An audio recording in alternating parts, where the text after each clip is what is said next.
ლიტერატურული პროცესი არის ქმნადობა. ამ ქმნადობაში ყველას წვლილი არის მნიშვნელოვანი. მე რაც ყველაზე მეტად მომწონს თანამედროვე ქართული ლიტერატურაში არის, რომ ის არის დამოუკიდებლობის პროდუქტი. ქართული ლიტერატურის და თანამედროვე ქართული ლიტერატურის ადგილი მსოფლიო რუკაზე. ჩვენ ვედარებით საკუთარ თავს, რომელიც ვიყავით, თუ ვედარებით 10 მილიონიან და 30 მილიონიან და 100 მილიონიან ქვეყნებს. თქვენ მიმდინარეში, აქტუალურში და თანამედროვეში გამოარჩევთ კარგს, აფასებთ. სინამდვილეში მნიშვნელობა აქვს იმას, რას ქმნიან ისინი. დავარწმუნეთ მაყურებელი, რომ ქართული თანამედროვე მწერლობა რამდენად მდიდარია და რა სხვადასხვა ტემპერამენტები შეგვიძლია მოვიძიოთ.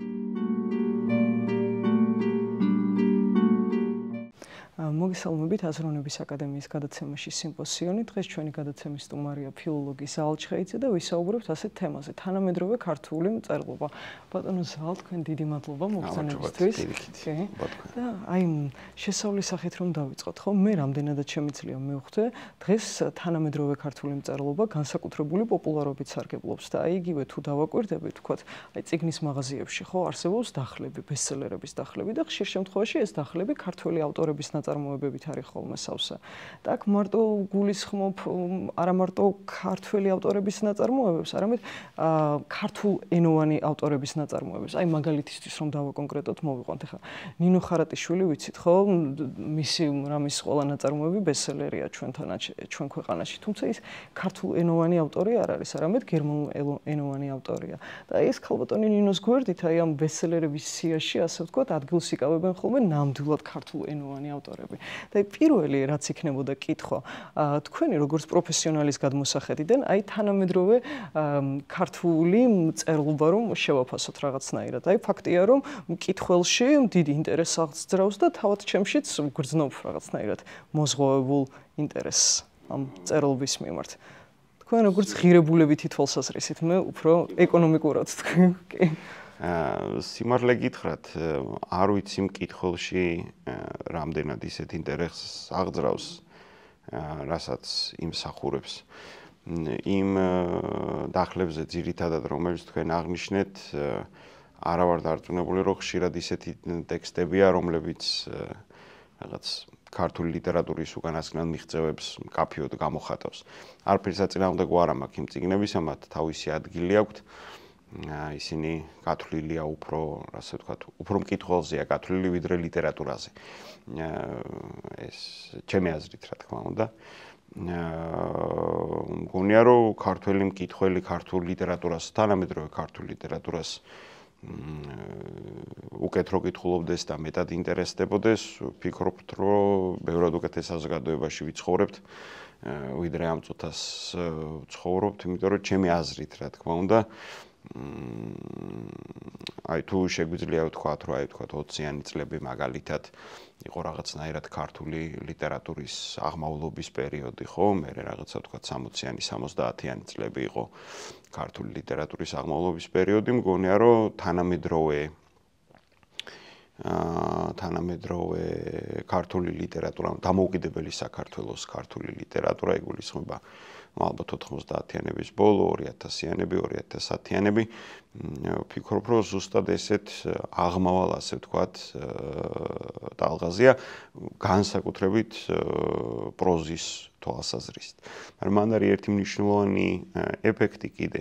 აი მე როცა ვსწავლობდი მაგალითად უნივერსიტეტში, ან 2000-იანებში თუნდაც, ხო, გავრცელებული იყო ესეთი მოსაზრება, რომ აი თითქოს ქართული ლიტერატურა დარჩა რაღაცა თავისი ძირითადი თემების გარეშე, იმიტომ რომ აღარ იყო საბჭოთა კავშირი და თითქოს ქართული ლიტერატურა უცებ ვერ მიხვდა რაზე შეიძლებოდა ეწერა, რა იდეები შეიძლება წამოსულიყო წინა პლანზე, ვთქვათ, რა ტიპის პერსონაჟები წამოსულიყო და რაღაცნაირად ვთქვათ, ყოველ შემთხვევაში ესეთი აზრი არსებობდა მაშინ და ბევრს ჰქონდა ეს აზრი, რომ თითქოს ერთგვარ სტაგნაციას განიცდის. მე რაც ყველაზე მეტად მომწონს თანამედროვე ქართულ ლიტერატურაში არის, რომ ის არის დამოუკიდებლობის პროდუქტი.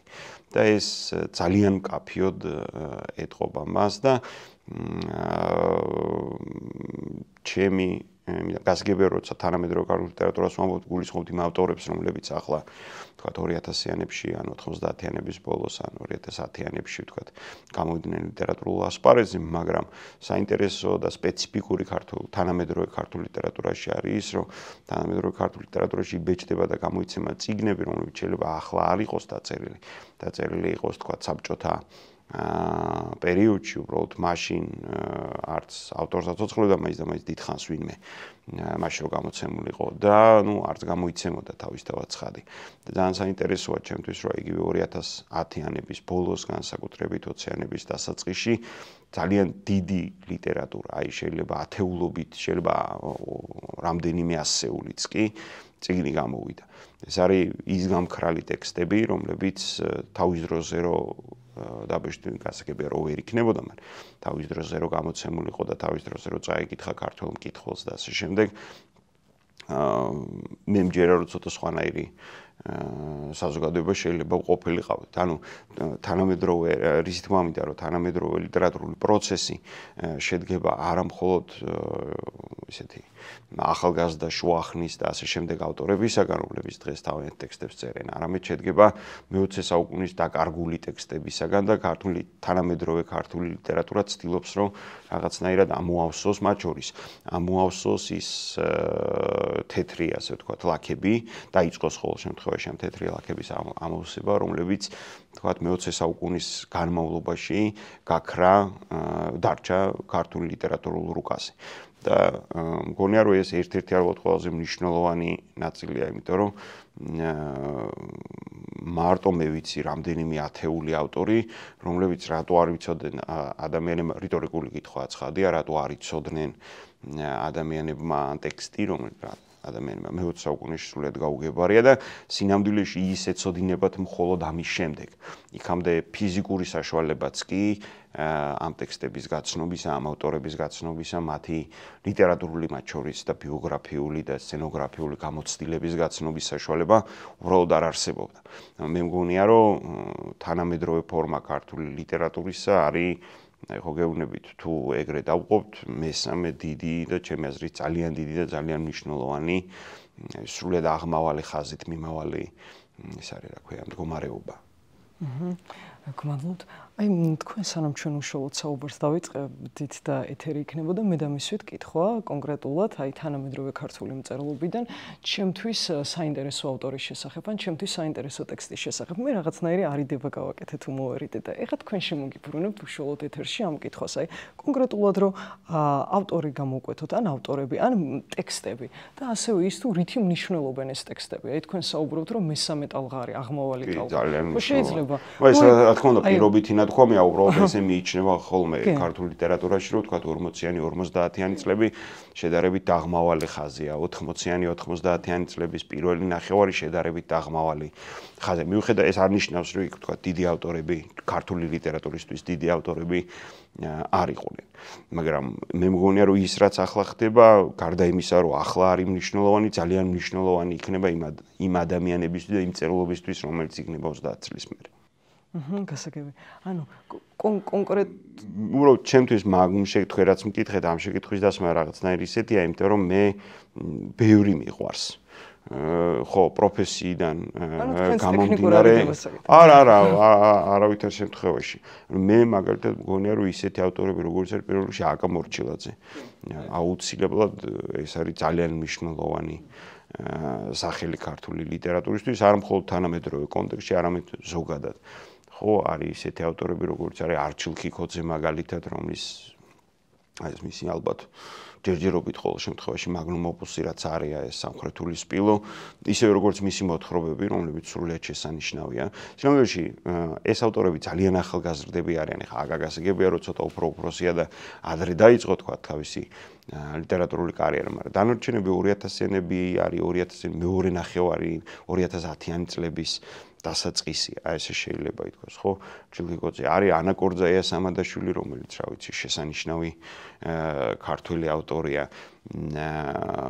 ხო, არის წიგნები, რომლებიც შეიძლება ბევრი ესე ის იყოს რა ქვია, ერთ ავტორს ბევრი წიგნი მაინც და მაინც შეიძლება არ კონდეს დაწერილი კარგი და თქვა ძალიან მაღალი დონისა, მაგრამ ცალკეული ტექსტები შეიძლება სრულიად ბრწყინვალე იყოს, ხო?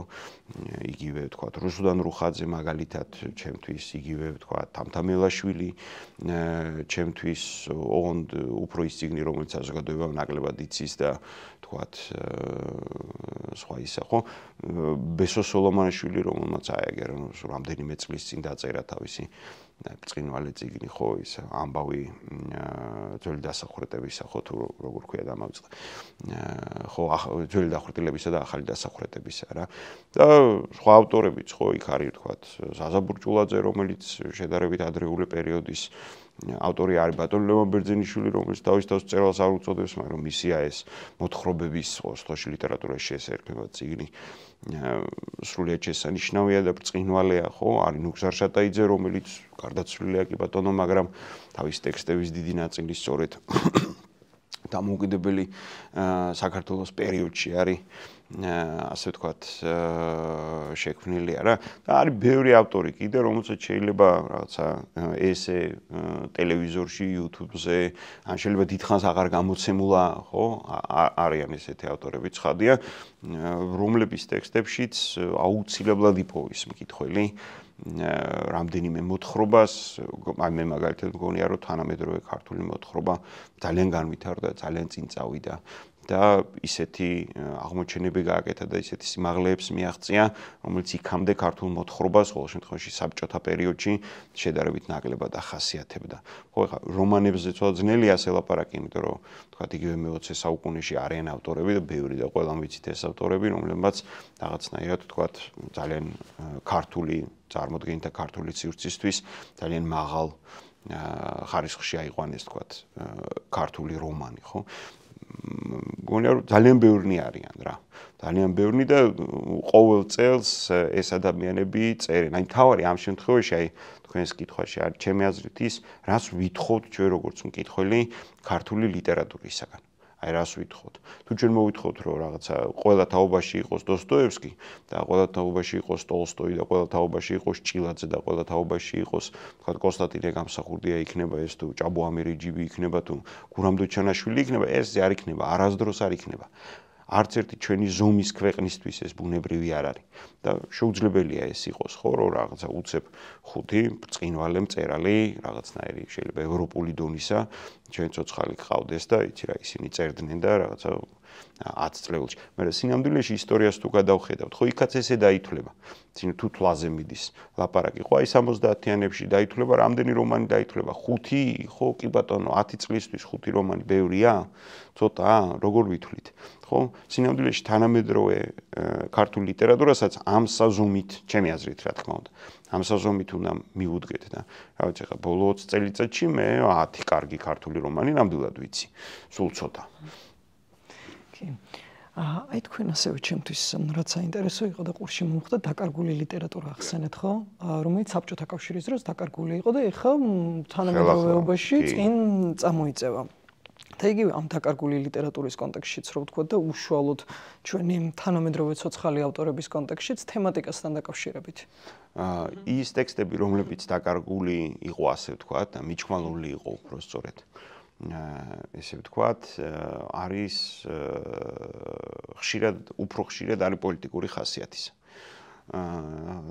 ძირითადად ეს არის ერთგვარი მემუარული ლიტერატურა. ძირითადად არა მხოლოდ, მაგრამ ძირითადად ეს არის ერთგვარი მემუარული ლიტერატურა, რომელსაც კონკრეტული ადამიანები წერდნენ, ვთქვათ, საკუთარი თავისთვის დაახლოებით ესე შეიძლება ვთქვათ და გამოდის თქვათ დღეს ეს, იმიტომ რომ არქივებშია და ასე შემდეგ, ხო, როგორც არის. არის რა თქმა უნდა გარკვეული გამონაკლისები, რომლებიც თქვათ მემუარული ტიპით არ გამოირჩევა, მაგრამ უბრალოდ თავის დროზე ისე აღმოჩნდა, რომ აი ამ 10 წლის წინ მე სულ ყველგან ყვები 10-12 წლის წინ უკვე თქვათ პირველად დაიბეჭდა ქართულად ლადო კოტეტიშვილის ტექსტები.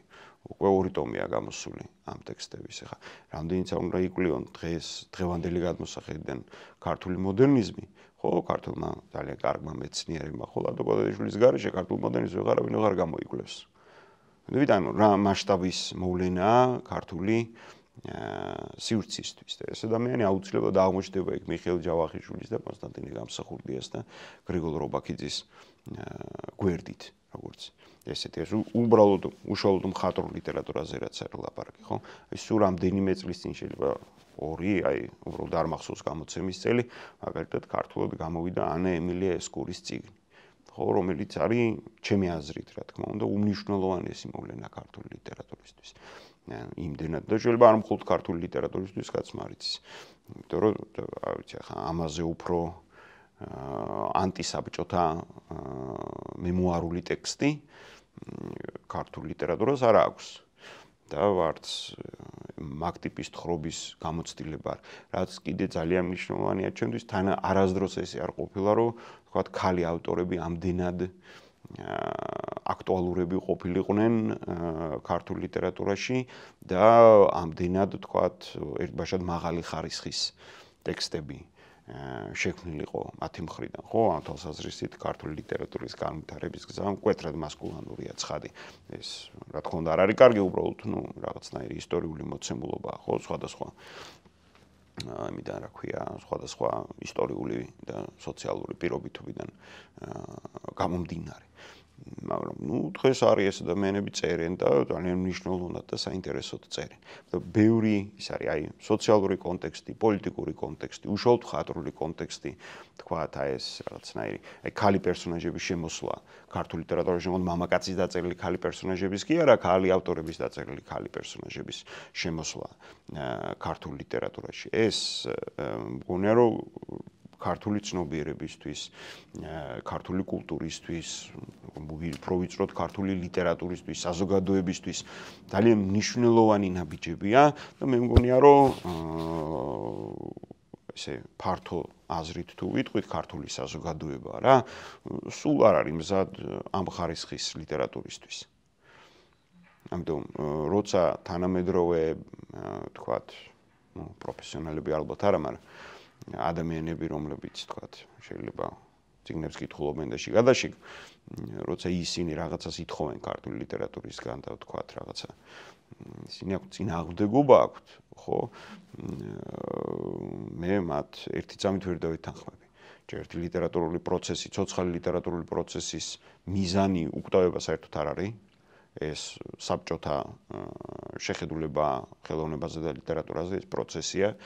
და იქიდან რა გამოვა კაცმა არ იცის და ძირითადად შემთხვევითობით გამოდის ხოლმე თუ რამე გამოდის და მეორე ის მნიშვნელოვანი არის რომ მან არ დაკარგოს აქტუალობა და ელაპარაკოს თანამედროვე ადამიანს თანამედროვე თქვათ პირობითად ენით რაღაც იმ ტიპის საკითხებზე რომელიც მას მიაჩნია რომ სწორია ხო მე მაგალითად ქართული ლიტერატურა არ აყვაც თუნებას ყოფილიყო პოპი და ეს თუნება იყო და ქართული ლიტერატურა არ აყვა ამ ცნობას არავითარ შემთხვევაში.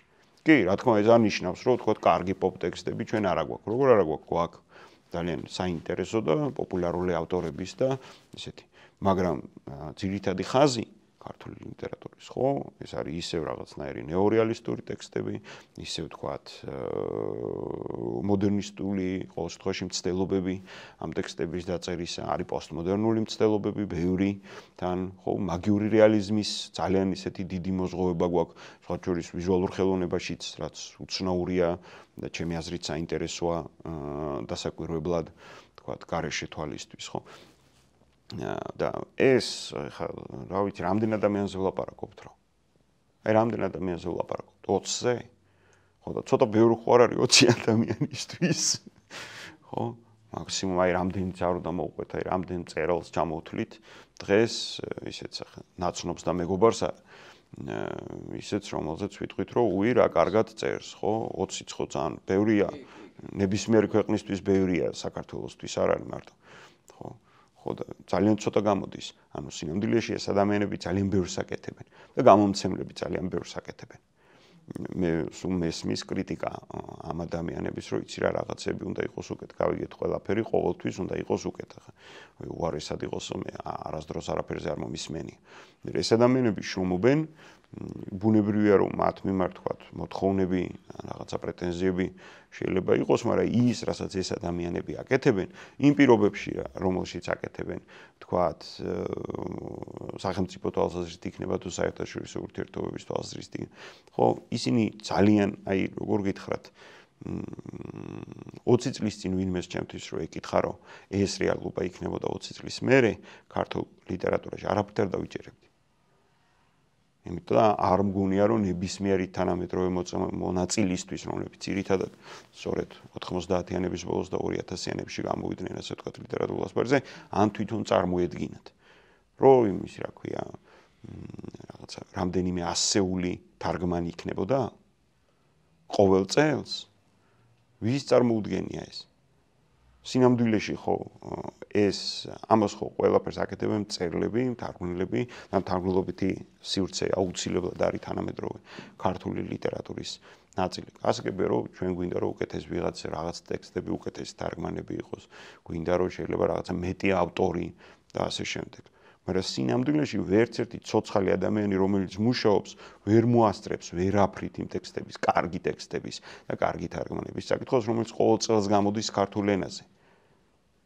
ვერ მოასწრებს უბრალოდ. და ეს ნიშნავს იმას, რომ თანამედროვე ქართული ლიტერატურა სწორი გზით მიდის. ეს ნიშნავს, რომ ის ძლიერია. ეს ნიშნავს, რომ ცოცხალია და აქტიურად ვითარდება. რა თქმა უნდა, როგორც ყველა პროცესი, რა თქმა უნდა, როგორც ყველა ორგანიზმს აქვს რაღაცნაირი აღმავალი, შედარებით დაღმავალი, თქვათ, წლები დაახლოებით ესე შეიძლება ითქვას. მე რწმუნეთ, რომ რა ვიცი ხა, თანამედროვე არასდროს ქართულად ამდენი წიგნი არ თარგმნა. არასდროს. არავის არ უქნია ეს. დღეს შვებიან 60-იან წლებშიც კი როცა ეს ყველაფერი დაიწყო და ძალიან დიდი ადამიანები და ძალიან თავგანწირული ადამიანები იყვნენ, თქვათ, ამ ყველაფრის სათავეში, ხო, 64 წელს როცა ხომლი გამოვიდა, მერე 70-იანებში როცა საუნჯე გამოვიდა, ხო? მაშინაც კი, რაზე ვლაპარაკობთ? რა ვლაპარაკობთ იმაზე, რომ ხომლი საერთოდ წელიწადში, რა ვიცი, ერთხელ გამოდიოდა, მე მგონი თუ ორჯერ გამოდიოდა და საუნჯე ხან 12ჯერ გამოდიოდა და ხან 6ჯერ. და რა გამოდის, რომ მაქსიმუმ რამდენი გვერდს თარგმნიდნენ. რა ვიცი, 12ჯერ 250-ს, 12ჯერ 250 თვეში გამოიცემა ახლა. კი, ეხლა თქვენ თავად როგორც ავითარებთ მსჯელობას, პირადად ჩემთვის რაღაცნაირი მისაღები თუ ახლობელია, იმიტომ რომ რასაც ამ ხედვაში ვხედავ, არ ვიცი, ოპტიმიზმი დავარქვა თუ რა დავარქვა, მაგრამ როგორ თქვა, მიმდინარე პროცესებში განვითარების დანახვა და რაღაცნაირი შემართება. თუ მწერლობაში ვიგულისხმებთ მთლიანად საგამომცემლო სივრცეს, რომელშიც შედიან, როგორც გითხარით, თანამედროვე ავტორები შედის, ეს ძველი ტექსტების გამოცემაც შედის, ეს ვთქვათ, თარგმანებიც, მე მგონია, რომ ამგვარად მასშტაბური პერიოდი ქართულ ლიტერატურას არასდროს არ ქონია. მიუხედავად იმისა, რომ შეიძლება ძალიან დიდი სახელები, შეიძლება კი არა ძალიან დიდი სახელები, ვთქვათ, და უფრო აღმატებული სახელები, ვიდრე ვთქვათ, თანამედროვე ქართულ თარგმანში ან ლიტერატურაში არიან, იყვნენ უკვე და გასაგებია, რომ ისინი თავიანთ სიმაღლეებს არასდროს არ დაკარგავენ. ბუნებრივია ეს. მაგრამ თუ როგორც პროცესს ავიღებთ, თავისი მასშტაბით, თავისი შრომატევადობით, თავისი მიზანმიმართულობით, რა? რა ვიცი ხა. მე არ ვიცი და თუ ვინმე მეტყვის, რომ რაღაცა სხვანაირად იყო, შეგვიძლია დავთვალოთ. არა, ზოგადად თქვენი დამოკიდებულებაც ისეთი საინტერესოა, იმიტომ რომ ეს არ არის ოპტიმიზმი, ამისი თქმა მინდა, ეს არ არის ოპტიმიზმი. ეს არის ძალიან მკაცრი რეალიზმი. გულწრფელად გითხრათ. იმიტომ რომ პირიქით ამ მდგომარეობა მე მგონია, რომ როგორ გითხრათ, როგორი მდგომარეობა არ მინდა რომ არავის საწყენად დარჩეს, მაგრამ ჩემი პირად აზრს ვამბობ, ისეთი მდგომარეობა 90-იან წლებში რომ შეიძლებოდა ქართულ მკითხველს, რომელიც ძირითადად რუსულად კითხულობდა საბჭოთა პერიოდში, მას რო შეიძლება ქონოდა იმ ტიპის დამოკიდებულება. ანუ აქ არის კიდე რომ ვის ვედარებით. ჩვენ ვედარებით საკუთარ თავს, რომელიც ვიყავით, თუ ვედარებით 10 მილიონიან და 30 მილიონიან და 100 მილიონიან ქვეყნებს. ხო? ეს ყველაფერს ხო გააჩნია, რამდენი ადამიანი შრომობს, ხო გააჩნია. რა ტიპის პროდუქციის შექმნა შეიძლება ხო გააჩნია. ანუ სინამდვილეში ძალიან მარტივი მაგალითი. მხოლოდ დამოუკიდებელ საქართველოში მოხერხდა ძალიან ბევრი ენიდან პირველი ტექსტების თარგმნა. იქამდე არასდროს არ გვითარგმნია რაღაც ენებიდან პირდაპირ. არასდროს. და ეს ენები პატარა ენები არ არის. ლაპარაკი არის იაპონურზე, ლაპარაკი არის პორტუგალიურზე, ლაპარაკი არის, რა ვიცი, აი ამ ტიპის ენებზე, ხო? იტალიურიდან, რა ვიცოდით. და ყავს არაჩვეულებრივი თარგმნელები არაერთი და რასაც აკეთებენ ხო გასაგები. კი, აი ეს საერთოდ ქართულ მკითხველს და ზოგადად ქართულ ადამიანსაც ახასიათებს ხოლმე ასეთი ტენდენცია არის რა, რაღაცა რომ მიიცვლება და უკვე გარდაცვლილი სფეროს რო ეკუთვნის, მერე ხდება დაფასება იმისი აღნიშვნა. და ეხლა ჩემთვის საინტერესო ის იყო, რომ თქვენ მიმდინარეში, აქტუალურში და თანამედროვეში გამოარჩევთ კარგს, აფასებთ ასე შემდეგ. და ეს ხშირად გავრცელებულია ხოლმე, შეიძლება ქართული პოზაც კი უწოდოთ, ხელჩექმნელობის პოზა. და ეს თქვენ აი ის იყო რა, საინტერესო, ასე ვთქვათ.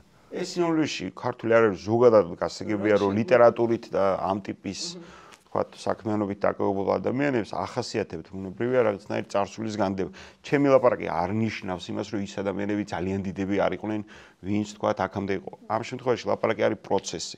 იმ ადამიანებს მეტი საშუალება რო ქონდათ უკეთეს სახელმწიფოში რო ეცხოვრათ, ვთქვათ უკეთეს საზოგადოებაში რო ეცხოვრათ, კი ბატონო, გავიგე რომ შეიძლება ბევრად მეტისთვის მიეღწიათ, ბევრად მეტი გაეკეთებინათ და ასე შემდეგ. ამაზე არ არის ლაპარაკი.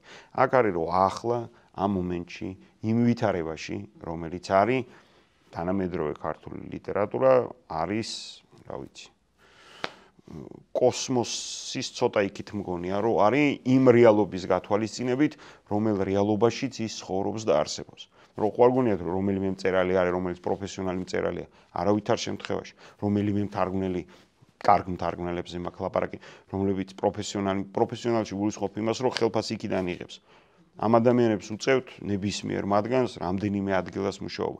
ეს არ ნიშნავს, რომ არ უნდა იმუშაონ, ცხადია უნდა იმუშაონ, ცხადია ეს მათთვის მნიშვნელოვანი, ეს ბევრ რამეზეა დამოკიდებული. უბრალოდ სინამდვილეში ისინი თავიანთი ენერგიის, თავიანთი ცოდნის, თავიანთი გამოცდილების ყველაფრის, რა ვიცი, ალბათ 1/4-ს ახერხებენ, რომ დახარჯონ იმ გარემოში, რომელშიც არიან და ეს ბუნებრივია და ეს ნორმალურია.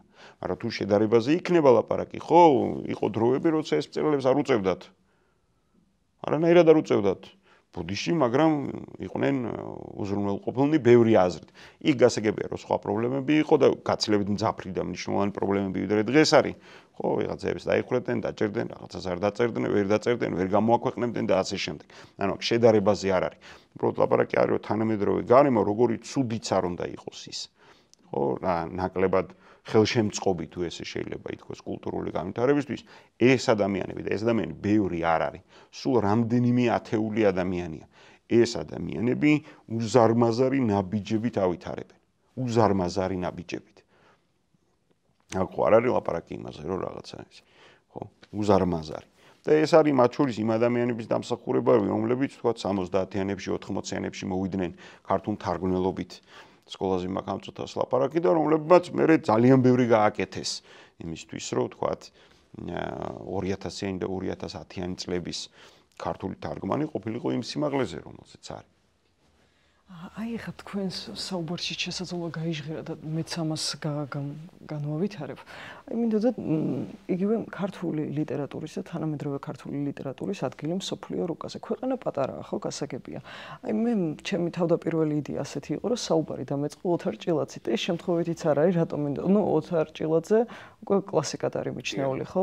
და იდეა იმაში მდგომარეობდა, რომ ისეთი ავტორით დაწყებულიყო, რომელმაც განსაკუთრებული აღიარება მოიპოვა იგივე აი სოფლიო ლიტერატურის ფარგლებში თუ ავიღებთ, აი მე მინდა მკითხველს შევახსენო, ჩვენს მსმენელს უბრალოდ მისთვის საინტერესო იქნება. ოთარ ჭილაძე ნობელის პრემიაზე იყო ნომინირებული, ეს ხდება გასული საუკუნის დასასრულს, 1998 წელია, მხოლოდ 5 ავტორთან ერთად და იმ წელს გაიმარჯვა გიუნტერ გრასმა და მისი რომანი რო ავიღოთ, აი რკინის თეატრი. ხა მე რატო გამოვყოფ? ჩემთვისაც ეს რომანი ერთგვარი აღმოჩენასავით იყო რა, 1991 წელს არის გამოსული თუ სწორად მახსოვს და ისე მოხდა, რომ გასული წლის დასასრულს გავეცანი რაღაც დეკემბრის მიწურულში და არ ვიცი, საბჭოtildeება დიდი იყო და მე პირადად ასე ვიტყვი, რომ აი კონკრეტულად ეს რომანი რო ავიღოთ, ხო? ამაზე დიდი ოსტატი, იგივე ცნობიერების ნაკადის, შინაგანი მონოლოგის, რაღაცა ერთი და იმავე სიტუაციის სხვადასხვა პერსპექტივებიდან დანახვები შეიძლება, რომ თანამედროვე ქართულ ლიტერატურასაც და ქართულ ლიტერატურასაც არ მოეძებება და კი, აი აქ რისი გამოკვეთა მინდოდა კონკრეტულად ამ ადამიანში.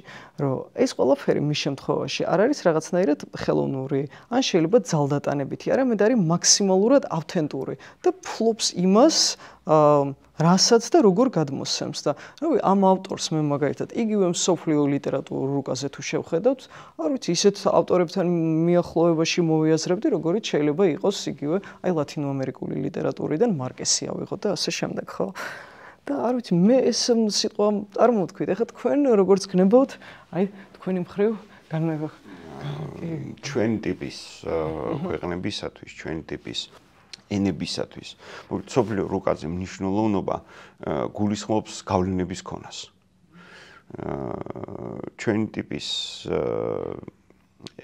ენებს ძნელად რომ და ძალიან გამონაკლის შემთხვევაში ძნელად რომ ამ თვალსაზრისით თქვათ რაღაცა მნიშვნელოვანი გავლენის მოპოვება შეეძლოთ ეს გასაგები.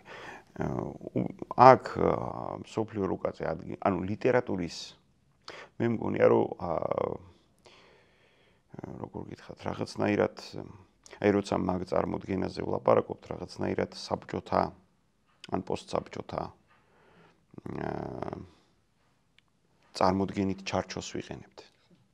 რომ ლიტერატურის მნიშვნელობა უპირველეს ყოვლისა არის იმ ქვეყნისთვის, სადაც ეს იწერება. აუცილებლად. და ამას წაიკითხავს თუ არა ოკეანის გადაღმა, თქვათ, ვინმე, ამას არავითარი დამატებითი ლიტერატურული ელემენტი, გარდა გავლენის ელემენტის არ მიეწერება. იმიტომ რომ ახლავე შეგვიძლია მე და თქვენ ვილაპარაკოთ ავტორებზე, რომლებსაც ძნელად რომ თავისი ქვეყნის გარეთ რაიმე ვთქვათ მნიშვნელოვანი ლიტერატურული გავლენა ჰქონდეთ, მაგრამ ისინი არიან თავისთავად უბრწყინვალესი ლიტერატურული პერსონაჟები, ესე რომ დავარქვათ. სინამდვილეში ჩვენ ვიცნობთ მხოლოდ ძალიან დიდებს და მხოლოდ ძალიან იღბლიანებს. მხოლოდ ასე. და გენიალური მწერლები, ბრწყინვალე მწერლები, რომლებიც თქვათ წარმოშობით ბელგიელები არიან, ჰოლანდიელები არიან, თქვათ სერბები არიან, უნგრელები არიან, პერუელები არიან, ხო? ან არ ვიცი, ვენესუელელები არიან. არა აქვს ამას არავითარი მნიშვნელობა, ხო? მიუხედავად იმისა, რომ ეს ხალხები ჩვენზე, რა ვიცი, შეიძლება 10-ჯერ მეტნი იყონ და შეიძლება 100-ჯერ უფრო გავლენიან ენებზე წერდეს ზოგიერთი მათგანი, ხო? მათ შესახებ ჩვენ თითქმის არაფერი არ ვიცით. მწერლებზე კი არა, მთელ ქვეყნებზე არაფერი არ ვიცით. და ეს ბუნებრივია, ესეა მოწყობილი მსოფლიო ლიტერატურული, ასე ვთქვათ, ელიტა თუ ეგრე შეიძლება ითქვას. სამხატვრო ელიტაც, არ გონიათ ზუსტად იგივე პრინციპია, ეს არ არის აგებული იმაზე, რომ აი რაღაცნაირად ენები თანასწორები არიან და კი, რა თქმა უნდა, თანასწორები არიან, უბრალოდ ცნობადობის თვალსაზრისით, გავლენის თვალსაზრისით, ხო? არ არის ეს. რა ვიცი, ქართული მკითხველი რო აყენოთ რაღაცა ისლანდიელ მწერალს რამდენს გეტყვით ან ბელგიელს რამდენს გეტყვით ან რა ვიცი, ხო, ვერ იტყვით პორტუგალიელს რამდენს იტყვის. ეს არის, რა ქვია, ძალიან პირობითია ამის თქმა მინდა. იმიტომ რომ მე მგონია რომ პატარა ქვეყნის მკითხველებს უფრო ისეთი ბედნიერი ხალხი ვართ. იმიტომ რომ შეგვიძლია წავიკითხოთ ისეთი ტექსტები, რომლებსაც დიდი ქვეყნების მკითხველები არასდროს არ წაიკითხავენ. და ჩვენ დიდი ქვეყნების მარგალიტებს როგორც წესი წავიკითხავთ. და საბოლოო ჯამში გამოვა რომ ჩვენ მეტი მარგალიტი გვექნება. ზუსტად ეს. იმიტომ რომ ჩვენ გვინდა, არ გვინდა ესეა მოწყობილი რომ რაღაცები სხვა ქვეყნებისა ბევრი და დიდი და გადასარევი ვიცით. და იმათ ვერ ეცოდინებათ, იმიტომ რომ თავისით ძალიან ბევრი აქვთ. და ადამიანის რაღაცნაირი ზღვარი არსებობს, რაც შეუძლია წაიკითხოს, რაც შეუძლია აღიქვას, რაც შეუძლია მოეწონოს, რაც შეუძლია რაღაცა ისე ახლობელად წარმოიდგინოს. ხოდა ჩვენ ქართული მკითხველს შეუძლია უცებ ადგეს, ვიღაცა თქვა, ჩემნაირ სრულად რიგით მკითხველს შეუძლია ადგეს და თქვას, რომ იცი რა, მე მიყვარს დულსე მარია ლოინასი. და დიდი ამერიკელი და დიდი მექსიკელი ვერ ადგება და ვერ იტყვის რომ მე მიყვარს გალაქტიონი. ან მე მიყვარს ტერენტი გრანელი, ან მე მიყვარს რაღაცა რა ვიცი მე, ირაკლი კაკაბაძე. ანუ ეს არ იქნება. ანუ მე მეწოდინება დიდი იაპონური ლექსები და მათ არ ეწოდინებათ. იაკიკაბე არ ეწოდინებათ. და ეს არის რომ მე 1.11 მაქვს. 1.11 ბედნიერება მაქვს. როგორც მკითხველს. კი, გასაგებია იმას, რასაც თქვენ ამბობთ, თავისი ნაკლი აქვს, ესე ზოგადი მწერლური აზრით, მაგრამ მკითხველური აზრით სინამდვილეში მხოლოდ უპირატესობა. მე მეწოდინება ედო გავარამპო და იმათ არ ეწოდინებათ ჭეიშვილი. გასაგებია. კი, აი თქვენ საბჭოთა და პოსტსაბჭოთა ჩარჩო ახსენეთ და იგივე ჭილაძესთან დაკავშირებით რომ ვთქვათ, როდესაც რკინის თეატრი გამოიცა, ხო, ერთ-ერთი გამოცემა თუ არ ვცდები სკანდინავიური გამოცემა იყო, წერდა რომ ამ რომანის სახითო ქართული ლიტერატურა დაბრუნდა მსოფლიო ლიტერატურის რუკაზე და მეც იმის თქმა თუ მინიშნება მინდოდა რომ კარგია, როდესაც ლიტერატურა, აი, ნიშნულობს თავისთავად, თავისი ქვეყნის ფარგლებში, მაგრამ ასევე მნიშვნელოვანი და ღირებულია, როდესაც ის ჩართულია მსოფლიო კონტექსტში. შესაძლოა მსოფლიომ არ აიტაცოს და ვერ გახდეს მსოფლიო ბესტსელერი, მაგრამ თავისი ღირებულება და ფასი კონდეს და რაღაც წვლილი შექონდეს მსოფლიო ლიტერატურულ პროცესებში. ნებისმიერ შემთხვევაში ჩვენ ქართული ლიტერატურა, თანამედროვე ლიტერატურა, ეს არ არის კიჩი, არავითარ შემთხვევაში ეს არ არის კიჩი. ამის საშიშროება არსებობდა 90-იანებშიც, არსებობდა 2000-იანის დასაწყისშიც, მაგრამ ქართული ლიტერატურა ამისაგან განიკურნა. და განიკურნა მოულოდნელად უცებ. ეს შეიძლება ითქვას. ქართული ლიტერატურა, როგორც ნებისმიერ ცოცხალი ლიტერატურა, ეძებს თავის ნიშებს კონკრეტულ აწრევლებში, კონკრეტულ რაღაცა დროით მონაკვეთებში, იმიტომ რომ სხვადასხვა თემა არის აქტუალური მწერლისთვისაც, საზოგადოებისთვისაც, ლიტერატურული თვალსაზრისითაც. მაგალითად, მე ქართულ მკითხველის ტრაგედია არ ვიცი, ნაკლი. არის რომ მას აქვს უცნაური უნარი გამოტოვოს კარგი ქართული წიგნები. და აიტაცოს არც ისე კარგი. ეს ყველა ქვეყნის მკითხველს ახასიათებს, ჩვენ კიდევ უფრო შეიძლება იმიტომ რომ ქართული ვარ, კიდევ უფრო თვალსაჩინო. მაგალითად ქართულ ლიტერატურაში რამდენიმე ერთი მაგალითი რო ვთქვათ, ხო? ქართულ ლიტერატურაში მოხდა ეგეთი უცნაური ამბავი. თამთა მელაჟულმა დაწერა თავისი წიგნი გერმანელები საქართველოში. რა ვიცი ხა. არ ამგონია რომ ბევრს კონდეს საკითხული საქართველოში ეს წიგნი. ხო და ეს ოსტატობის თვალსაზრისითაც, ტექნიკის თვალსაზრისით, აი ესე შეგვიძლია ვთქვათ, ტექნიკის თვალსაზრისითაც. ეს არის წარმოუდგენელი მიღწევა ქართული ლიტერატურისთვის. ანუ აი როგორი მიღწევა იცით, აი ძალიან მარტივად რო ვთქვათ. ეს არის ტექსტი, სადაც ამ დონეზე პირველად გამოიყენა ქართულმა ლიტერატურამ რეპორტაჟული თხრობა. ან პირველად დაიწერა რეპორტაჟული მოთხრობები. ეს ხა გავიგე რომ მკითხველისთვის ხა ეს რეპორტაჟული მოთხრობა ბევრ შეიძლება ესე ცალკე აღებულს აი ამით არაფერს არ ნიშნავდეს, მაგრამ როგორღაც ადამიანი ადგა და გავიგე რომ სვეტლანა ალექსეევიჩის ის არის რა ქვია შემოქმედება ეს რეპორტაჟული თხრობა ასე ამ მასშტაბით, ამ ცნობადობით, მაგრამ ამ ხერხს გადმოტანა არ უნდა? ამ ხერხს გამოყენება არ უნდა? აი დაწერა ადამიანმა რა. დაწერა შესანიშნავად. ანუ შედევრალურად დაწერა. მაგრამ ჩვენ ვიცით მისი შედარებით სუსტი ლიტერატურული აზრით შედარებით სუსტი ტექსტები. იმიტომ რომ ის უფრო გაყიდვადი შეიძლება იყოს, მისი რეკლამა შეიძლება უფრო მარტივი იყოს, აი დაახლოებით ეს. ან თანამედროვე ქართულ ლიტერატურაში იმ რანგის მაგალითად მაგიური რეალიზმის ტექნიკით დაწერილი ტექსტები, მოთხრობები, განსაკუთრებით მოთხრობები, რომლებიც თავისუფლად დაუდგება გვერდით ქარჩხაძის მოთხრობებს მაგალითად. თავისუფლად, საუკეთესო მოთხრობებს, თავისუფლად დაუდგება გვერდით, თქვა დოჩანაშვილის მეებს რა ქვია, ტექსტებს. ეს არ არის ლაპარაკი იმაზე, ვინ დიდია, ვინ პატარა, ვინ როგორი, ამას საერთოდ ეს ლიტერატურას არასდროს არ აინტერესებდა. ეს აინტერესებდა მხოლოდ საბჭოთა ლიტერატურას, რომ რაღაცა დაენომრათ იქ ადამიანები და რას ნიშნავს ვინ დიდია, ვინ პატარა. თავარი არის რა მოგწონს შენ, რას გეუბნება ის ტექსტი, რომელიც გეუბნება, რამდენად დახვეწილი ფორმით გეუბნება, რამდენად ოსტატურად გეუბნება ამას.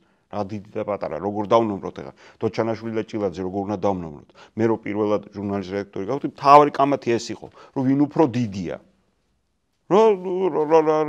რანაირად აი რა დიდია. რატო რო გავზომოთ რას გვაძლევს ეს და როგორ უნდა გავზომოთ. რაღაც ხარისხის ზემოთ ისინი ხო გავსნი არიან. აი როგორ უნდა გავზომოთ კორტასარი უფრო დიდია თუ ბორხესი. თუ მარკესი, თუ ფუენტესი. აი როგორ ვზომავთ, აი რა ხაზავი გვაქვს ამისთან ეს სიდიდის საზომი. სინამდვილეში მნიშვნელობა არ აქვს ვინ უფრო დიდია. სინამდვილეში მნიშვნელობა აქვს იმას რას ქმნიან ისინი. ვინ უფრო დიდია, ჩხენკელი თუ ისა რა ქვია, წერედიანი. აი ვინ უფრო დიდია, როგორ გადავწყვიტოთ, როგორც მთარგმნელი, როგორც თუ გიორგი ნიშნიანიძე, თუ ჯემალ აჯიაშვილი. აი როგორ თუ გრიგოლ აბაშიძე. აი როგორ ვიღაცა შეიძლება თქვა რომ აი ეს ლექსი უფრო სუსტი, ეს ლექსი უფრო ძლიერი, რაღაცა ეს თარგმანი უკეთესი, ის კონკრეტული ტექსტი შეიძლება იყოს. მაგრამ ეხლა დავაზომოთ რამდენიც გინდა დავაზომოთ ერთმანეთს, თქვათ ისა რა ქვია მაგას. სამოსელი პირველი და რკინის თეატრი. აი რა უნდა გამოვიდეს აქედან. არაფერი არ გამოვამანდედან. სინამდვილეში არის ორივე აქვს თავისი ადგილი. ორივე არის ბრწყინვალე, ორივე არის იმ ოსტატობის, რომელიც ამ ადამიანებს შეეძლოთ, რომელიც ქართულ ლიტერატურას შეეძლო. მისი მწვერვალია რა. იმის ზემოთ ხო აქამდე არ ყოფილა ეს ლიტერატურაგაც. ლიტერატურა ეგ არის ზუსტად, რომ რაღაცნაირი შუა საუკუნეების ქრისტიანული მოდელი აქვს. ვინ უფრო წმინდანია, რას ნიშნავს? ხო არაფერს არ ნიშნავს დედამიწის ზურგზე. ზუსტად ისეა ლიტერატურაში, რომ შენ ერთი უმცირესი თუ გააკეთე, აი სულ ერთი ლექსი რო გქონდეს, სულ ერთი ბეწო რო გქონდეს. აი მე სულ ვეუბნები ჩემი სტუდენტები იყვნენ გაკურებული, რომ იაკი კაბენ-მკვდარი ეგონათ. ანუ ეგონათ, რომ გარდაცვლილი პოეტის ლექსებს ვაკითხებდი. მე რო ვთხარი, რომ ცოცხალია და მე ვიცნობ, მე ვთხარი, არ ჯეროდათ რომ მე ვიცნობ. სანამ Facebook-ზე არ ვანახე, არ ჯეროდათ. და იაკი კაბეს ის ცნობილი ტექსტი ის აღმოსავლური მინიატურებისა პირველი წიგნი განსაკუთრებით, ხო? ის როგორია იცით, შეიძლება იმ კაცს რავი ვიღაცამ ძეგლი იაპონელი რო იყოს, შეიძლება ტოკიოს შესასვლელში არ ვიცი, მაგრამ სადღაც ქუჩაზე ძეგლი ედგას. და ამას გეუნებით ადამიანი, რომელმაც, რა ვიცი ახლა, ბოლო 1200 წელიწადში იაპონიაში ცოტა მეტნაკლებად რაღაცა ლექსი თუ არის დაწერილი მინიატურის ფორმისა, რავი რა. რამდენიმე 1000 მაინც მაქვს საკითხული. ხო და აი ლაპარაკი არის მაგაზე. რომ აი როგორ, აი წარმოიდგინეთ, რომ მე გეუბნებით რომ ეს კაცი იაპონელი რო იყოს, ცოცხალი კაცი. ცოცხალი მე ვიცნობ, ჩემი მეგობარია. ეს კაცი იაპონელი რო იყოს, იქ კლასიკოსების სიაში გამოცემენ. და ჩვენ ცოცხალი გვყავს, აქ გვყავს და ქართულად წერს. და ქართული ლექსის აბსოლუტურად ახალ ფორმას ქმნის. რომელიც იქამდე არ ქონდა, გავიგე რომ გალაქტიონი იყო კაც. გავიგე, აგაკი წერეთელი, ვაჟა-ფშაველა, ეს იმათ კი არა ღიმატება. ანუ ეს შეკითხვა ამიტოა არასწორი. ვინ უფრო დიდია არასწორია. ეს არის მნიშვნელოვანი, ეს ახალია. ეს საინტერესოა. ეს ახალ გზებს უხსნის ქართულ პოეზიას. აი კაცი მივიდა ფანჯარა გამოაღო და თქვა რომ უი, თურმე აქეთ გზა მიდის. იქამდე არ ვიცოდით რომ იქით გზა მიდის. ამან თქვა რომ მიდის. და ეს მიღწევაა. ეს არის რაღაც თამასა, რომელიც დაძლია უკვე ქართულმა ლიტერატურამ. და ამის შემდეგ იქნება მხოლოდ უკეთ. ამიტომ ამბობ, რომ თანამედროვე ლიტერატურა და ეს არის დამოუკიდებელი საქართველოს ანუ საქართველოს დამოუკიდებლობის შედეგია. ამის იქით იქნება სულ რაც უფრო დამოუკიდებლები ვიქნებით, რაც უფრო თავისუფალი საზოგადოება ვიქნებით. მით მეტი გზა გამოჩნდება ესეთი. რომ ვიღაცას დაარღავს რომ მოიცა კაცო, ხო, არავის არ გაუკეთებია აქამდე და ხო არ დავწეროთ ერთი ეს. რა ქვია, ტანკა. შეიძლება თქვა კლასიკური ტანკა არ იყოს, ან კლასიკური ჰაიკუ არ იყოს, მაგრამ ხო არ დავწეროთ. ხო და მე აღმოჩნდება რომ ხო, შეიძლება თურმე დავწეროთ. კი 15 მარცვლიანი შეიძლება არ იყოს 19-იანი იყოს, ან 27-იანი. და კლასიკურ რაღაცა სალექსო საზომს არ ითვალისწინებდეს. მაგრამ რავი არც ინგლისურში არ ითვალისწინებს 70 წლის წინ გააკეთეს ევროპული მინიატურების რეფორმა დამთავრდა მათმა გააკეთეს რა ქვია იმ ხალხს კერუაკმა და ბეროუზმა რა ვიცი აღარ დავობს სამყარო მაგაზე მოკლედ მე ბედნიერი ვარ რომ იმ პრიმიტიულ მიდგომას არ ვიზიარებ და ერთმანეთს არ ვატოლებ მაგრამ ეხლა თქვენი ეს ნასაუბრები ცოტა თავი რომ მოუყარო ასე ვთქვათ ლიტერატურული პროცესი არის ქმნადობა ამ ქმნადობაში ყველას წვლილი არის მნიშვნელოვანი ყველა პერსპექტივა და თანაბარი ყველა პერსპექტივა არის ღირებული მაგრამ დრო ისეთი რაღაცა რომ უსამართლო შეიძლება იყოს შემთხვევითობის პრინციპის მიხედვით, ესეც ავითვისე თქვენგან ვიღაცებს გამოაცალკევებს, ან შეიძლება დიდად მოგვაჩვენებს. მაგრამ ხო, ეს არ გულისხმობს სხვათა დაკნინებას. არა, არანაირად, რა თქმა უნდა, არავითარ შემთხვევაში. იმიტომ რომ განსაკუთრებით, აი როგორ ვიტყვათ, ანუ მეცნიერისთვის, ან ლიტერატურის ისტორიკოსისთვის შეიძლება კიდე სხვანაირად ჩანდეს ეს, მაგრამ მკითხველისთვის კარგი მკითხველისთვის რა ვიცი ისეთია კი ჩვენც იმიტომ გავაკეთეთ ხო აი მაგალითად მე სულ მინდა რომ მე მგონია პირადად მე მგონია ეს არაფერს დედამიწის ზურგზე არ ნიშნავს პირადად მე მგონია მაგალითად რომ შილერის საუკეთესო პიესა არის მარიამ სტიუარტი დედამიწის ზურგზე არავინ ამაში არ მეთანხმება მაგრამ ჩემთვის როგორც მკითხველისთვის ხო სულ ერთია ვინმე თანხმება ანუ სულ ერთია რა მნიშვნელობა აქვს და ახლა არა იმისი რა ქვია გოეთეს ფაუსტი უფრო დიდი აი დარდით უფრო დიდია მე ის მიყვარს ის არის თავისი რაღაცა ფორმის ჩემი გადმოსახედიდან რაღაც ტიპის შედევრი მორჩა თომას დეკვინსის ახალ რა ქვია იმას ინგლისელი ოპიუმის ჭამელი ახალგაზრდა ინგლისელი ჯენტლმენის აღსარება რაღაცნაირი საზღვარია რაღაცნაირი მიღწევა და გავიგე რომ მერი შელი ჯობია მაგრამ მე რა კი აი ხა ესეც საინტერესოა ხო ზოგადად მოაზროვნისთვის რა არის დამახასიათებელი რაღაც განუსაზღვრელში აღმოჩენა სადაც ყველაფერი თანაბარია სადაც სტერეოტიპები არ არის და თქვენც ასე ვთქვათ ამ სივრცეში იმყოფებით და რაღაცებს ახალი თვალით უყურებთ და ის რაღაცა შტამპები თუ სტერეოტიპები არ გზღუდავთ და არ გაბამთ იმაში რომ დაინახოთ ახალი ასე ვთქვათ და ასევე ყველაში ყველა სხვადასხვაობაში თავთავისი წვლილი გამოკვეთოთ მაგალითად არის ესეთი მოთხრობა სულ რამდენიმე წლის წინ გამოვიდა ქართულად ქვია გოლაანთი როსტან როხაძის მოთხრობა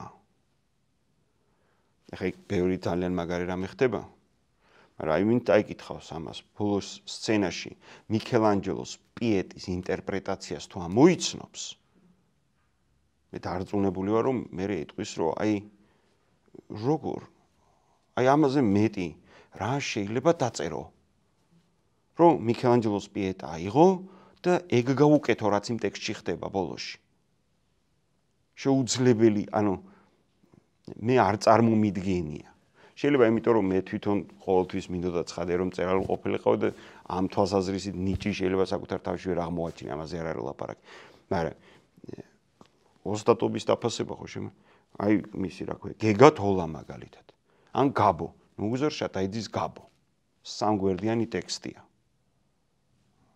თელი ტექსტის გამომბაში მეტი არაფერი არ ხდება კახელი კაცი ზის მზეზე და თფება და ფიქრობს იმაზე როგორ დამარხავენ წაიკითხავს ადამიანი და პატარა ლიტერატურული გამოცდილება თუ აქვს მიხვდება რა გააკეთა ამ კაცმა როგორ დაცინა როგორ ამოატრიალა რაღაც წარმოდგენები რომელიც ზოგადად არსებობს მარტო ქართულში არა ყველგან არსებობს ხო მუსა ყასიმი და მისი 4 ცოლი აკას მოთხრობა არ ვიცი როგორ შეიძლება მაგიური რეალიზმი ქართული მაგიური რეალიზმი ამ ზომის ტექსტში უფრო ზემოთ ადიოდეს ან ადმირალის დაბრუნება ნუ რავი რა ესე იგი თქვენ კონკრეტული ტექსტებიც დაგვისახელეთ ვინიშნავთ აი ეხავი ათობით კი ხო აი ხა თანდათანობით დასასრულისკენ მინდა წავიყვანო და ჩვენ ვილაპარაკეთ აი ამ თანამედროვე ქართული მწერლობის სიმდიდრეზე და მოდით ახლა იმასაც რომ შევეხოთ რითი არ არის მდიდარი აი მე პირადად შეიძლება არ ვიტყვი რომ ნაკლებობას გურძნობ, მაგრამ კარგი იქნებოდა უფრო მეტობა ყოფილიყო ამ თვალსაზრისით და აი რას გულისხმობ? აი რეფლექსიას გულისხმობ, იგივე მითოლოგიურ ძირებზე, სულიერ ძირებზე, აი იდენტობაზე დაფიქრება, იდენტობის რღვევის ასახვა, ახალი იდენტობა. იგივე მე რო ამოჩემებული მყავს, ასე ვთქვათ, ოთარჭილად თქვენ ახსენეთ თამთა შემთხვევაში, ხო? შემოიტანა ახალი რეპორტაჟი შემოიტანა, ხო, რეპორტაჟული თხრობა ასე მოიხსენეთ.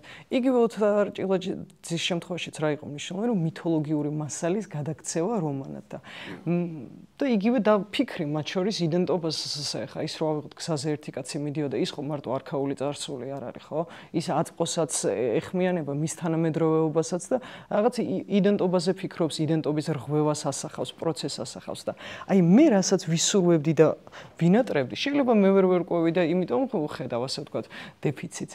აი არქაულზე, წარსულზე, ასე ვთქვათ, მითოლოგიურზე, სულიერ ძირებზე მეტი რეფლექსია და ამ რეფლექსიის გზით გახსნა თუ გაჭრა არხების ახალი იდენტობის საძიებლად. ნამდვილეში გულწრფელად რო გითხრათ, მგონია რომ მაგ კუთხით ქართული ლიტერატურას ნაკლებად უჭირს. იმიტომ რომ აი იდენტობაზე განსაკუთრებით და ვთქვათ, აი ამ რაღაცნაირ მითოლოგიურ თუ რელიგიურ ხო ძირებზე დაკვირვება და მათი ინტერპრეტაცია და ასე შემდეგ ქართული ლიტერატურას ახასიათებს. შეიძლება მეტი რო იყოს უკეთესია და ასე შემდეგ, მაგრამ ბევრი ტექსტია ამ თვალსაზრისით ქართულ ლიტერატურაში, ეგ ნამდვილად ჩემი აზრით ყოველ შემთხვევაში არ არის აი მთავარი რიგის დეფიციტი, ესე შეიძლება ითქვას.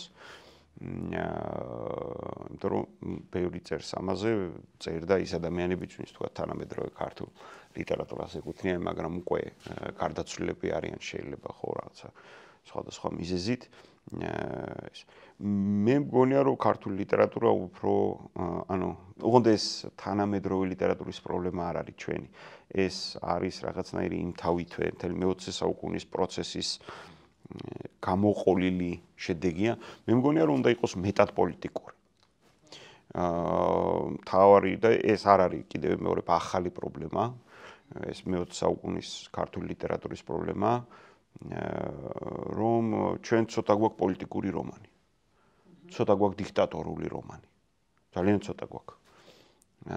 და ეს და ყოველთვის როცა რაღაცაზე გვიწევს ხოლმე აპელირება, არის რომ აი ლიოსა რო აკეთებს, მარკესი რო აკეთებს და ასე შემდეგ. ეს გასაგებია. უბრალოდ მგონია რომ თანამედროვე მათ შორის თანამედროვე ქართულ ლიტერატურაში ამ თვალსაზრისით საინტერესო იქნებოდა ახალი, თქვათ, ტალღა. არის რამდენიმე წიგნი, განსაკუთრებით მგონია რომ ამ თვალსაზრისით ყველაზე მნიშვნელოვანი არის ბესო სოლომონაშვილის რომანი, რომელიც არის საშინელი რომანი, აი უსასტიკესი მე ბესოს პირადადაც უთხარი, რომ საერთოდ არ წარმომიდგენია რომ ჟინ დაწერილი მე ვთხარი, იმიტომ რომ ასე რო გიყურებ, რა ვიცი, მშვენიერი სასიამოვნო ადამიანი ხარ და იქ ტექსტი რო დაწერე, რა ვიცი, ხა პარემ სახჭობელა შეგეძლო დაგედგა და ჩამოგეკიდაზეთ ქართული საზოგადოება ესე თავით. უსასტიკესი ტექსტია. ამას მხოლოდ ქების კონტექსტში ვამბობ, ცხადია, იმიტომ რომ სასტიკი პოლიტიკური ლიტერატურა სასტიკი უნდა იყოს, აბა ეხლა ისე როგორ შეიძლება იყოს. იქ გასაგებია რომ შეფასებითი, უფრო ისტორიული შეფასებითი ელემენტი არის, ხო? აი ავტორები იგივე არჩილ კიკოძე სულ ცდილობს აი თავის რომანშიც ხო ისტორიული კონტექსტი შეიძლება მეორე ხარისხოვანია, თუ ეგრე შეიძლება ითქვას სამხრეთულ სპილოში, მაგრამ იქ არის აი ამ მისი რა ქვია ელემენტი, აგა ცდილობს ამის გაკეთებას, ხო, ბოლო ის წიგნი დაწერა, რა ქვია, კუბიდონი კრემლის კედელთან, ხო, სულ ახალი წიგნია მაგალითად, რა. ანუ რაღაცები არის, უბრალოდ მე ვისურვებდი რომ მეტი ყოფილიყო.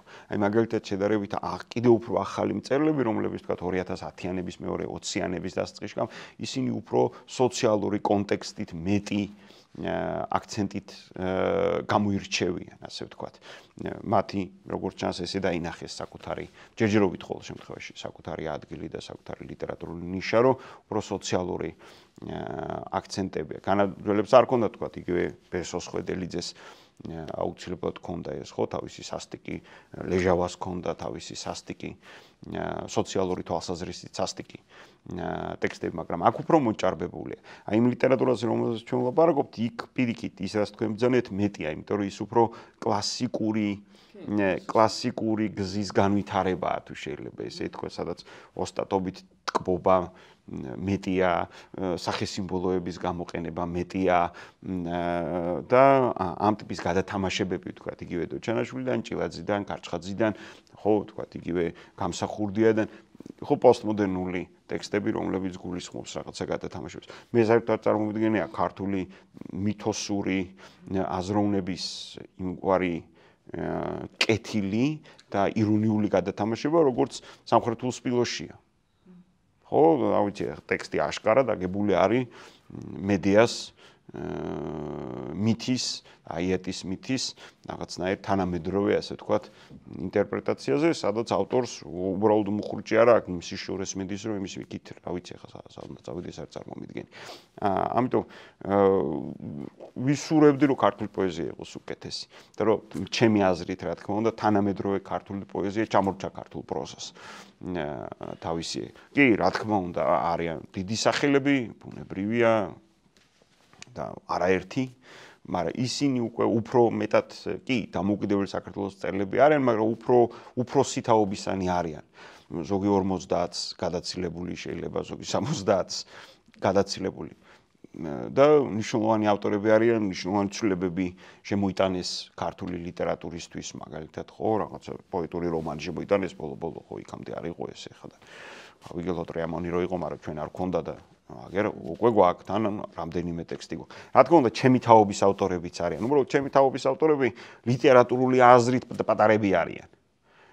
30-იან წლებში არიან თავის 40-იანებში და ჯერ ახლა დაიწყეს, ესე შეიძლება ითქვას, ამდენი წიგნიც არ უნდა გქონდეთ დაწერილი. ჯერ ახლა დაიწყეს თავიანთი ლიტერატურული კარიერა, ხო? როგორც ახლა 80 წლის უმბერტო ეკო ხუმრობდა, რომ თავის ცნობილ ლექციაში ესე იწყებს, რომ ახალგაზრდა რომანისტის აღსარება, ესე ქვია მის ლექციების ციკლს და პირველ ლექციას ესე იწყებს თავის სტუდენტებთან, რომ ნეო თქვენო ვიციო, რომ მოხუცი კაცი გონი ვართო. მაგრამ სინამდვილეში ბევრ თქვენგანზე ახალგაზრდა ვარო, იმიტომ რომ წერლის ასაკიო დაბადებიდან არ ითვლებაო, თავისი პირველი ტექსტის გამოქვეყნებიდან ითვლება და ასე რომ 20 წლის გამოდივარ მხოლოდ. ამიტომ ისინი ლიტერატურული ასაკი მათი ჯერ პატარაა. ხო, ჯერ რაღაც 10 წლისანი არიან, შეიძლება 15-ისანი არიან და ყველა ტექსტი, რომელიც მნიშვნელოვანია, დიდია, ჯერ დასაწერი აქვთ. და დაწერენ 10 წელიწადში. დაახლოებით, ხო, ლიტერატურული სტანდარტი, შაბლონი რო გამოვიყენოთ, ხო, დაახლოებით მაშინ, როცა 50-60 წლის ასაკში, როცა წესით წერალი აღწევს თავის რაღაცნაირ ლიტერატურულ ზენიტს, თუ ეგრე შეიძლება ითქვას საშუალოდ, რა. ამიტომ ვიცახი, რომ ისინი სინამდვილეში ქართული ლიტერატურა სინამდვილეში ეს ადამიანები თუ კარგად იქნებიან, ცოცხლები, მათ ხო სხვა სახელებიც დაემატებათ, აუცილებლად დაემატებათ. ანუ მე ესე მჯერა, რომ ყოველი მომდევნო 10 წლეული წესით იქნება უკეთესი ქართული ლიტერატურისთვის. და ნუ ძალიან მე ხშირად ვამბობ, რომ მე გამიმართლა, როგორც მკითხველს გამიმართლა. იმიტომ რომ რა ვიცი ხა ამაზე უკეთესი როგორც კითხო, მაგრამ უნდა ვისურვო, რომ ყოველ წელს შემეძლოს ერთი ან რამდენიმე ბრწყინვალე ტექსტის წაკითხვა. ძალიან მიხარია. ეხლა დავამთავროთ და ვიფიქრე ასე ხო არ დავამთავროთ ეგრეთ წოდებული ხუმარსწავლით თქვა ივანე ბატონიშვილის ნაწარმოების სახელის არ იყოს და ცოტა სერიოზულობიდან სახუმარო ფერი მივანიჭოთ. ასეთი გერმანელი თანამედროვე ფილოსოფოსი არსებობს სლოტერდაიკი და იმას აქვს წიგნი პოპულარული ენით დაწერილი სახელწოდებით ფილოსოფიური ტემპერამენტები პლატონიდან ფუკომდე. ანუ ჩვენ ცოტა სლოტერდაიკს სახუმაროთ მივბაძოთ და რო ვთქვათ თანამედროვე ქართული მწერლობის ტემპერამენტები ვიღაც X-დან Y და აი ტემპერამენტების თვალსაზრისით, აი რაღაცნაირად ამ კუთხით ჩვენც რო გავითამაშოთ სახუმაროდ. ცოტა პერსონაჟული აზრით, ავტორების აზრით. თანამედროვე ქართული მწერლობის ტემპერამენტები.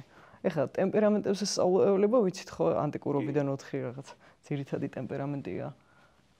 ფლეგმატიკები, მშვიდები, სანგრიკები, იმპულსურები, მელანქოლიკები.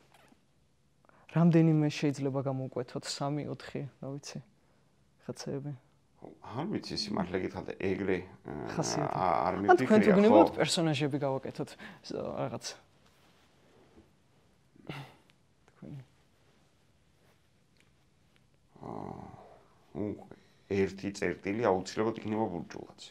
ბურჯულაძე? უკვე მე დავიმახსოვრე თავი ბიჭო. აუცილებლად იქნება ბურჯულაძე. დავაფიქსირეთ ერთი. როგორც რაღაცა ისეთი უკიდურესი ჩემი აზრით რა. ბურჯულაძე ერთი რაღაც ტიპის უკიდურესი წერტილი თანამედროვე ქართული ლიტერატურის.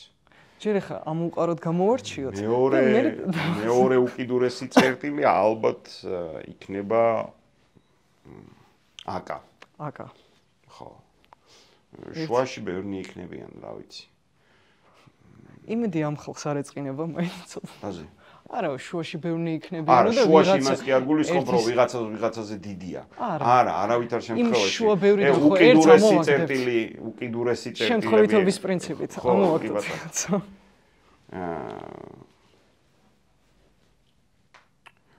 მე მგონია რომ ანა.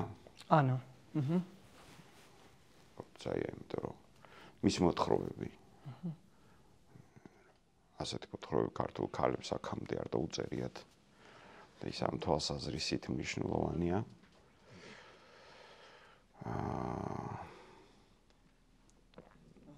და გონია რომ აი ხო გეუბნები თუ მგონია რომ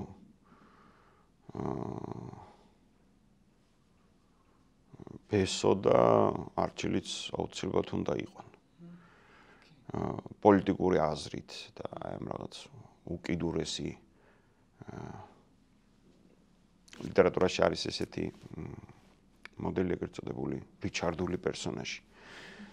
მეგულისხმობა რიჩარდ მესამე შექსპირის. მგონია რომ აი რიჩარდული პერსონაჟი ოღონდ სარკასტული აზრით თანამედროვე ლიტერატურაში ბესომ ყველაზე უკეთ გააკეთა. ყველაზე ყოველთვის ჩემთვის ყველაზე შთამბეჭდავად. რაც შეეხება მითის გადათამაშებას ასევე პოსტმოდერნულად არჩილმა გააკეთა. კიკოძე. ზაზა დეკადანსია, პოსტმოდერნული დეკადანსი, რომელიც აღწერს დაცემას და ხრწნას. და ოღონდ თან აღწერს პოსტმოდერნული ფორმით და ხერხით. რაღაცნაირი შეიძლება ისეთი არაპირდაპირი მემკვიდრეა მისი რა ქვია მიხეილ ჯავახიშვილი შეიძლება და კავკასი ერთდროულად არ ვიცი და მაკა როგორც კლასიკოსი კი, აი ესე იგი ასე იყო ჩვენ შევაჯამეთ ჩვენი თანამედროვე ქართული მწერლობის ტემპერამენტები კლასიკოსი აკა მორჩილაძიდან ზაზა დეკადანსამდე აბსოლუტურ დეკადანსამდე იქვე ყავს არჩილი თავისი მითოლოგიური გადათამაშებებით და ანა ამ ჩვენს ხუთეულში ასე ვთქვათ ქალი წარმომადგენელი თავისი თხრობით და თავისი სითფოთით და რა ვიცი კი და მითი სისხარტითაც ხო, ну, ეხლა სხვა ესენი არიან ადამიანები, რომლებიც ნებისმიერ მსოფლიო ლიტერატურაში, ნებისმიერი ენობრივ სივრცეში, ნებისმიერი ქვეყნის ლიტერატურაში მათ თავიანთი ადგილი და თავიანთი ნიშა აუცილებლად ექნებოდათ. კი, ძალიან მიხარია. ესე იგი ჩვენ ყველა ცოცხალი ყავს მართლა კარგად ამყოფობს, ყველა ერთად ყავს და ყველა წერს და თან აქტიურად წერენ და რა ვიცი, არის ხალხი და რა ვქნა. ესე იგი, ასე სახუმაროდ დავარწმუნეთ მაყურებელი, რომ ქართული თანამედროვე მწერლობა რამდენად მდიდარია და რა სხვადასხვა ტემპერამენტები შეგვიძლია მოვიძიო და ავაკიაფეთ ვარსკვლავები ჩვენს ლიტერატურულ რა ვიცი, კოსმიურ ვულკანზე, ასე ვთქვათ.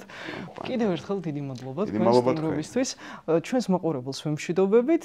დღეს ჩვენ სტუმრად ყავდა საალ ჩხეიძე, ფილოლოგი და ვისაუბრეთ ასეთ თემაზე. თანამედროვე ქართული მწერლობა. იმედია მისთვის საინტერესო გამოდგებოდა და შემდეგ შეხვედრამდე მაყურებელს